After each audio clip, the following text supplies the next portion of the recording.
Welcome to the Myofascial Magic in Action podcast. I am here today with my very dear friend and colleague, Paul Thornley. Hi, Paul. Hi, Joanne. How are you doing, love? I'm doing great. How are you doing? Magic. Nice to be back home. The weather's changed, which has changed everybody's attitude. It's calmer, less intense, the heat. You can actually walk around and enjoy the amazing place that Dubai has become.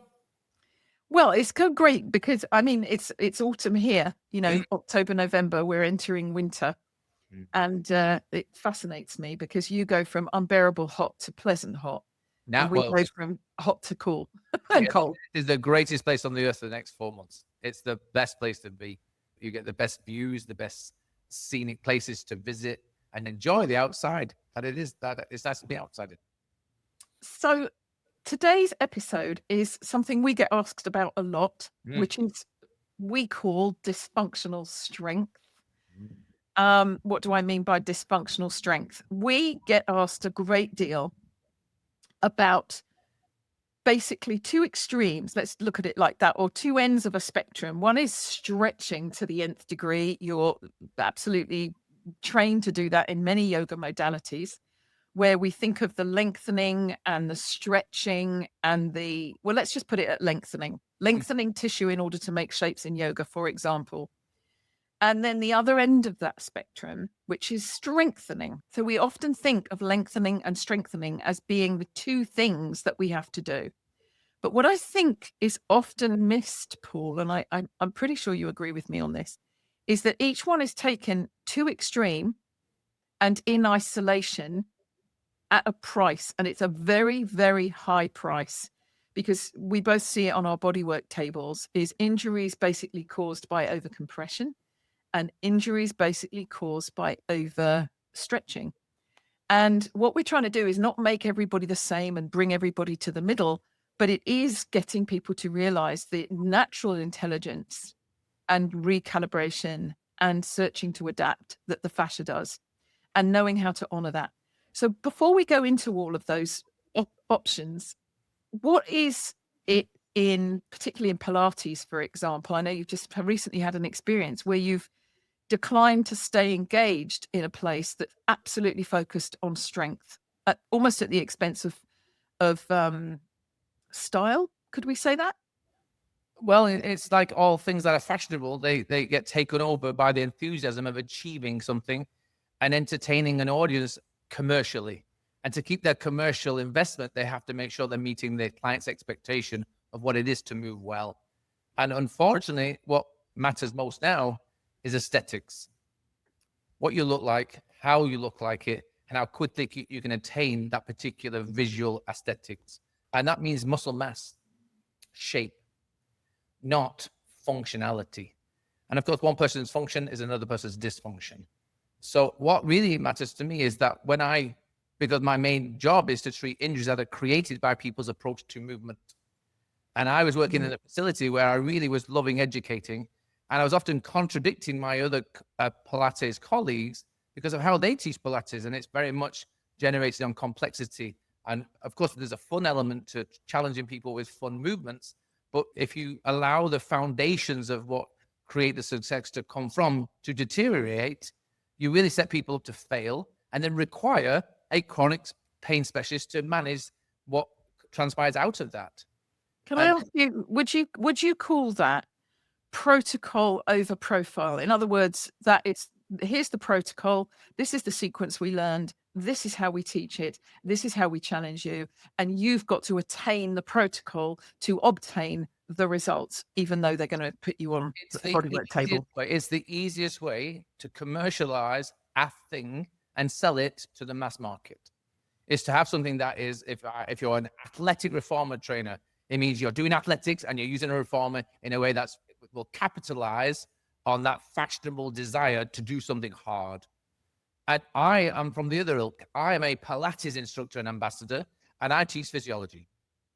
I teach from that perspective, not from a prescribed repertoire or sequence, but from teaching the people within the room and what they require to move better than they do when they came in, and to reestablish a better movement style when they leave and go about their daily life. for them. And I know one thing I just want to shout out, because I've witnessed it with you now countless times. I love it. I honor it. I respect it. That is your ability to teach a room full of people, or, when we were in Dubai doing that big event on the grass, it was a field full of people, and every single person there thinks they're getting a one-to-one. I don't know how you do it, Paul. It's absolutely exceptional. But it's got a protocol behind it. We're not saying don't learn the protocol, but you are so brilliant at profiling. Well, I focus on the physiology of what I see. Yes. Like, because I've had the look, well, not the look, I've invested the time to be lucky about who I associate myself with, to learn the knowledge I've attained to interpret movement better and quicker. And that comes from the lab. When you see the historical evidence of a life lived, and you can anticipate how somebody's creating that life I interpreted on the table, I can avoid them going there. Because I've bothered to look and investigate and say, if you move this way, this is how your body inside at a cellular level will transform on your behalf because of the way you're asking it to change and adapt. And I know the end result of that. Sometimes that's really beneficial. Sometimes you want to champion what they're striving towards. And other times you want to wave a flag of caution and say, listen, I know you feel a certain way, but the outcome of this will be, because we have hindsight. We've seen this movie played out millions of times now. Yeah. So we use our hindsight to give people foresight, so we inform them better, so they make a choice, a personal choice, to either do bodybuilding, where they change their shape dramatically and they distort their shape, which puts their skeletal and fascial system under huge pressure to manage the excessive force they develop within their muscular structures, which challenges the viscera and all of the symbiotic relationships that must exist there. Or they're doing a sports performance thing, which is very skill orientated, or they're just doing it because they don't want to be sedentary and they want to just move nice and easy. Whatever it is on any of the spectrums, our job is to understand the physiological effects of that movement and those forces that are being invited, and guide them appropriately depending on the person's desire. Now, in this situation, the studio wanted me to unlearn 30 years of that investigative approach, so that because I want to understand why I get an outcome when I cue a certain way. And they wanted me to isolate muscles at the expense of everything else. And I says, and that was my first response was, but you can't isolate a muscle. He said, oh, I know what you mean. What you mean? You mean we can stabilize the other muscles too? I said, no, you can't do that either. And clearly he does not understand physiology. And this is under new management umbrella. And this is the type of approach of exercise they want to now establish and instill in this particular brand. And I contradict everything that it stands for. So I shook his hand. I said, we're not going to collaborate well here, because I will contradict everything you're going to put out as the brand of this particular studio. Because what you're doing is creating the injuries that I will then subsequently have to deal with. And I'm a great believer in teaching people how to not get injured, not strive to get injured in the attainment of a bigger, stronger series of individual muscles you targeted.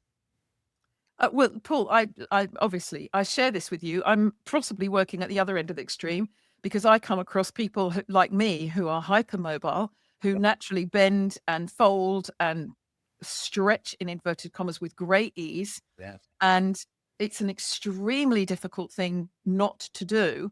But when you understand the physiology behind it and you withhold from it, there's a magical balance to be had. And I think I shared with you that I've started doing just a little bit of one-to-one training with a brilliant practitioner who is very good at managing, we call it weight training, we call it in the gym, we call it personal training, it's all those things. But his approach is very, very different. It isn't just more is better, harder is better, stronger is better, higher weight is better. And when you can isolate enough, you can achieve, which is the approach that you bumped into, trying to translate Pilates into basically weight training with springs. Correct. And I, as you know, I was going there just partly to be witnessed, but because this is somebody that completely gets where I'm coming from and is curious and much more about subtle movements, working with a mace, working with bands, working with balls, doing resistance with a round thing. I just loved it. And it's helping me witness, because I do believe no matter how brilliant or specialized any one of us is, if you're a brain surgeon, you can't do brain surgery on yourself. No matter how brilliant you are, you're going to find somebody who understands what you understand, but can do that on you, because it doesn't mean you prevent it either, So anyway, long story short, yesterday we were doing something fabulous with a disc. Yep. And he said to me, I want you to lift the disc up in front of you and then up over your head, which I did. And then he said to me, can you bring it further back over your head? And I looked at him and I grinned and he said, what? And I said, I can take it back to the floor behind me. But I don't want to be able to do that. That's exactly what I'm training out of my hypermobile body. And he put his head on one side and I lifted this disc up over my head and arched my back because I can, and showed him that I could get the front of the disc behind the back of my head with ease. But he had already warned me about shaping my spine to facilitate the move and not through that. Yeah, exactly. Because I would be creating an overarching extension. And he went, oh, blimey, like this, because he just had never seen how supple I am. But it wasn't suppleness. It's actually dysfunctional hypermobility to a point. So it's the other end of what you're talking about, dysfunctional strength. And I just said to him, so actually the hard work for me is putting the appropriate constraint in to get me to just go slightly forward or up.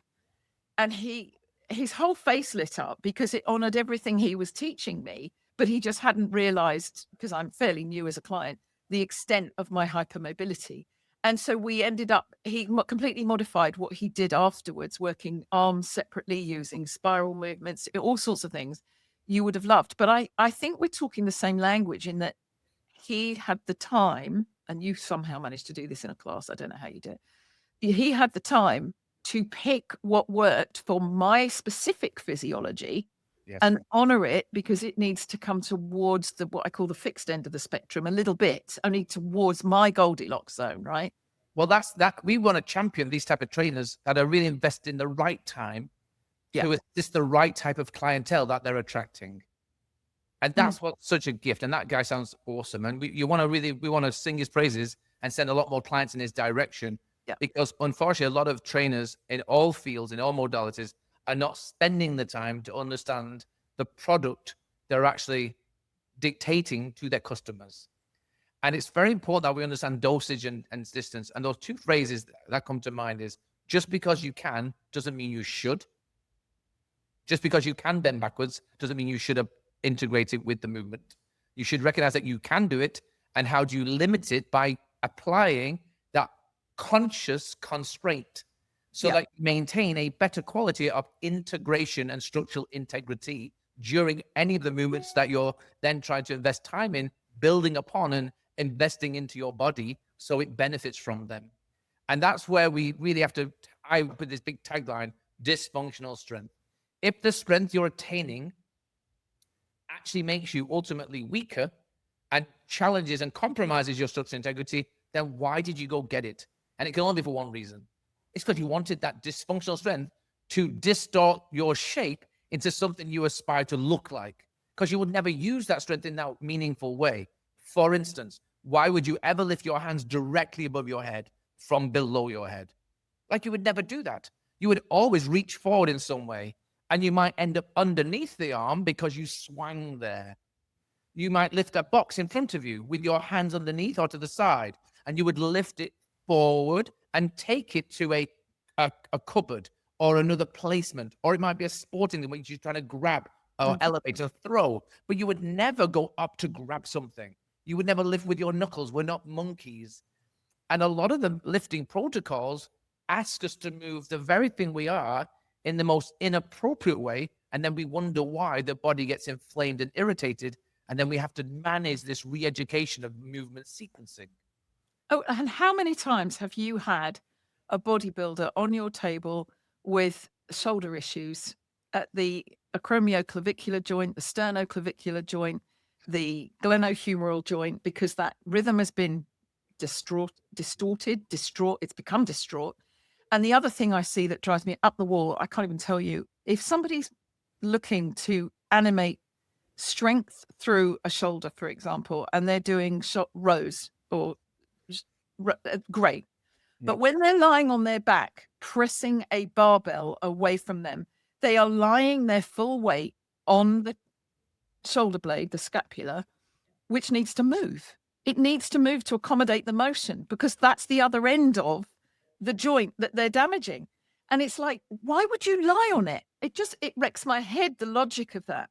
Because they were told to. Because it's a primary exercise in that environment. But it's literally building dysfunction into the shoulder, isn't it? Yes, they don't know that. And they don't care until it does. That's why it's dysfunctional. Because nobody's going to lift their body weight off them or heavier than their body weight off them in any meaningful way, unless they end up under a car or under a rock that fell on them and crushed them. It will never happen in any realistic situation. So that then becomes dysfunctional because it doesn't apply to anything their body will have to tolerate or achieve in any realistic way in life. But so it's basic anatomy. That's the thing that gets me. It's basic anatomy. The shoulder blade becomes the part of the glenohumeral joint. That's number one. Number two, it's a sesamoid bone in the sense that it's a floating bone that's got to be able to move and accommodate force. And then you stop it. But all bones are sesamoid joints because all bones are floating in virtual space. Say that again. All bones are sesamoid bones. All bones are sesamoid bones because they all float in virtual space.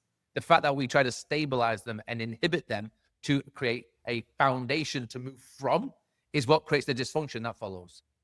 Got it. This is important. Listen, that movement you're doing with the guy with the clubs and things, this guy sounds like a gem, and we want to get him on and have him explain his experience and how he came about this, because from me, this is really good functional movements, because all of our movements came from trying to generate power from ourselves so we can deliver a force far away from us. That means we have to be able to rotate, spiral, pick something up and throw with enough force to deliver enough energy at an object that we're either trying to disable or kill. Likewise, we need to be able to receive energy and take it appropriately as somebody throws something to us to catch it, so we collect it and we can transmit and put it somewhere else safely without becoming the victim of receiving or delivering that energy to us or from us. And that then becomes functional. But this training in isolation, where you never move from that spot, you just receive the energy or you pick up the force and then only push it in one direction, but never move omnidirectionally with it, creates dysfunction throughout the whole body. And it distorts the very thing you're looking to become, which is efficient and strong and have resilience throughout the rest of your life. Which is why everybody needs rehabilitative treatments, which they invite in because they're taught by people who do not understand the physiology of the day. They only understand the academics of yesteryear, which is that forever topic of we are not biomechanical, we are living tensegrity in motion, which is animated by your myofascial being. Well, I obviously love that because it's our whole focus, but it's huge. And the interesting thing is, as you know, my right arm is damaged from surgery and I've got scar tissue and I've actually got a specific nerve damage. And he is very, very conscientious about this. He's very careful. He's very aware. He asks for my feedback throughout. And we absolutely knew I'd reached my limit when my right shoulder was basically telling me, I'm missing this, I'm forcing this, I'm efforting into this. Yes. It was a very subtle kind of cascade. And he literally, I was thinking, this is my last one, I'm not doing any more. And it was only 4, I think. And he straight away said, I think this might be the last one, because absolutely no way am I can't explain. There's this very careful balance between appropriate challenge, but not going beyond my physiological abilities at this stage. We're building into them and nudging them, as he says. Yeah. Brilliant. So I came back and I woke up about 4 o'clock this morning and I was conscious that I was sleeping awkwardly, that this shoulder was giving me some feedback and it wasn't very comfortable. Yeah. So in the middle of the night, like an MMIA specialist that I am, I stood there and I did that beautiful micro movement sequence to literally whisper to my shoulder, everything's okay. Yeah. Everything's okay. We've just done something new. We're finding new ways to move. We're finding new ways to find strength. We're finding new ways to feel safe in this body. Let's just do it. And I'm standing there at 4 o'clock in the morning in my pajamas, micro moving my shoulders, my arms. I thought, I'm not awake enough to go and get a band. I can do this myself. Yeah. And I'm doing these absolutely subtle movements.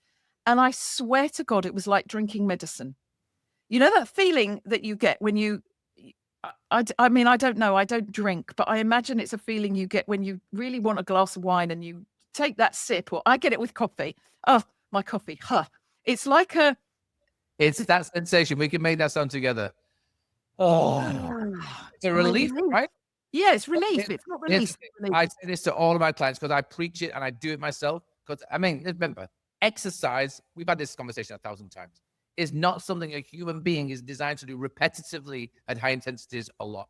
Because it wears you out. It destroys your tissue. And the nature of damaging it is how you get this reciprocal, restorative effect. Things resynthesize, build more mass, and you keep going.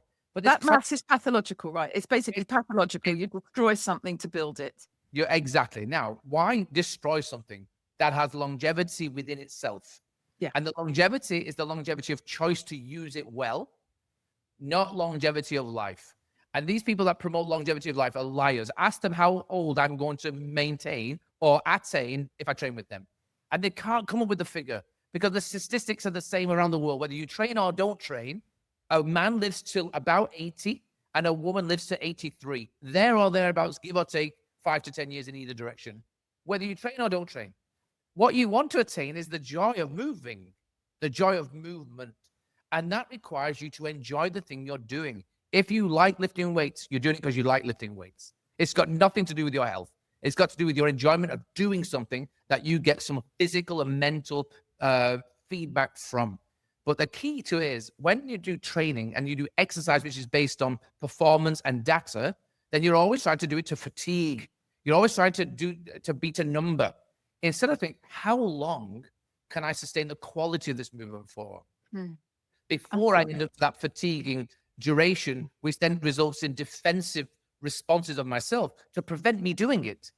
And now what we create is an inappropriate constraint of dysfunction and pathology rather than an appropriate constraint that reminds me why I'm doing this movement, how I'm doing this movement, and how I'm organizing transformation of the cellular matrix that allows transformation to occur rather than dictate movement through a shape I've already formed and developed over my life.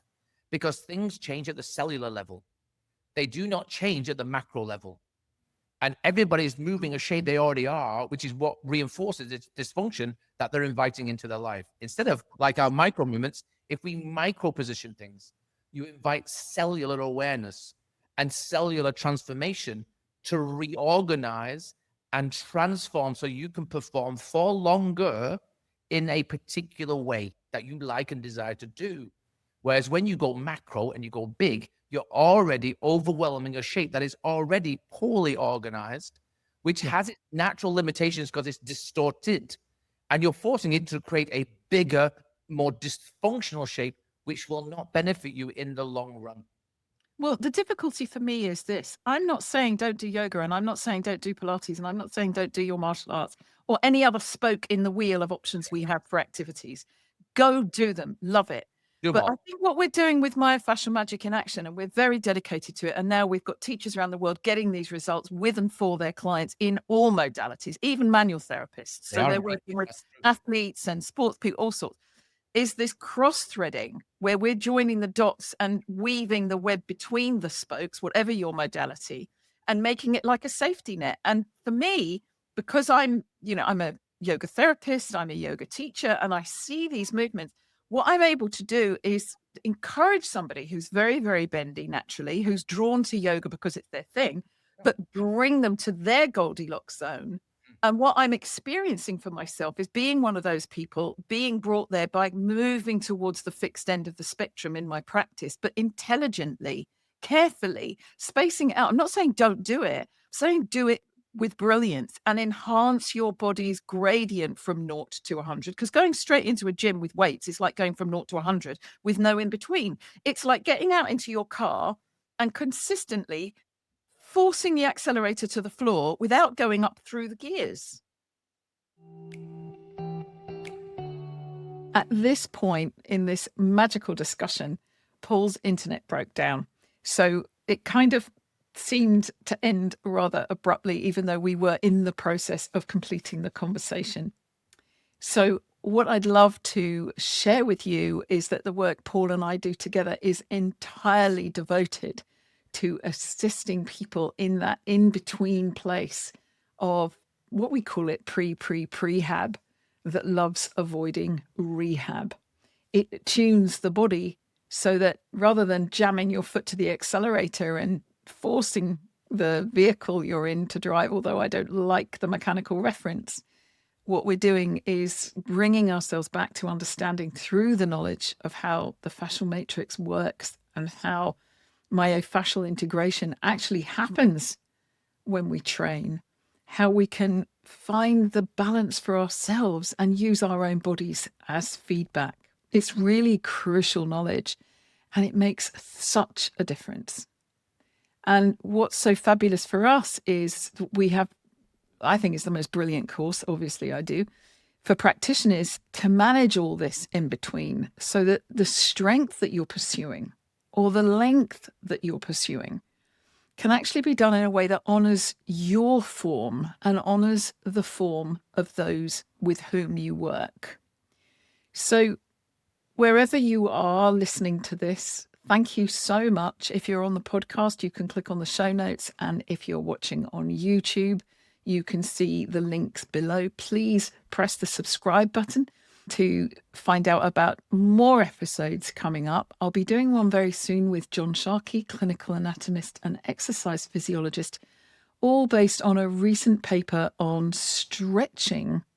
So we're going to go through that and open out the science to include more of the insights that recent fascia science are bringing us as to why micromovements are such a powerful resource in your toolbox and how and when to use them with your clients.